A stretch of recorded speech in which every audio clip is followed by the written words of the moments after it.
चालू कर हमरा खींच को देना कहाँ हुआ नाच गीत लेके आए हैं, कैसे लगेगा कमेंट बॉक्स में बताइएगा और उनके चैनल को ज्यादा से ज्यादा सपोर्ट करिएगा।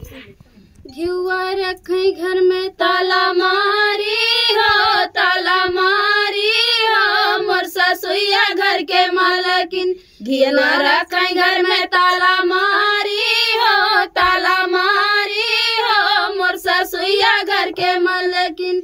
जब नई घर से बिरन मोरा आइले, जब नई घर से बिरन मोरा आइले, सुतोही में घिया ना निकाल और निकाल हो मोर ससुइया घर के मालकिन। सुतोही में घिया ना निकाल हो मोर ससुइया निकाल हो मोर ससुइया घर के मालकिन। घिउआ रखे घर में ताला मारी हो, ताला मारी हो मोर ससुइया घर के मालकिन।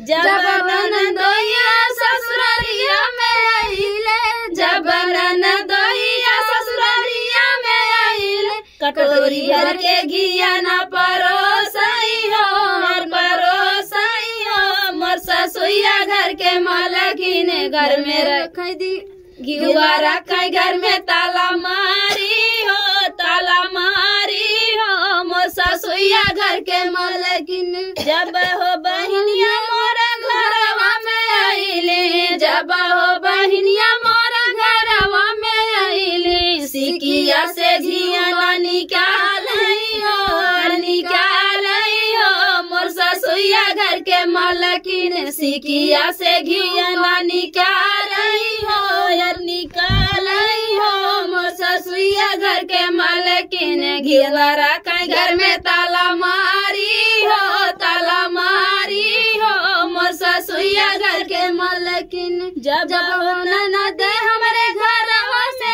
आइली, जब हो ननद हमारे घरवा से आइली, थरिया भर के घिया परोसई हो यार, परोसई हो मोर ससुइया घर के मालकिन। थरिया भर के घिया ना परोसई हो यार, परोसई हो मोर ससुइया घर के मालकिन। घिउआ रखे घर में ताला मारी हो, ताला मारी हो मोर ससुइया घर के मालकिन। घिउआ रखे घर में ताला मारी हो, ताला मारी हो मोर ससुइया घर के मालकिन। तो फ्रेंड ये चुटकुला नाच गीत था, आप लोग को कैसा लगा? कह रहा नाच गीत था, आप लोग को कैसा लगा कमेंट बॉक्स में बताइएगा। फिर मिलते किसी नए गाने के साथ, तब तक के लिए बाय बाय दोस्तों।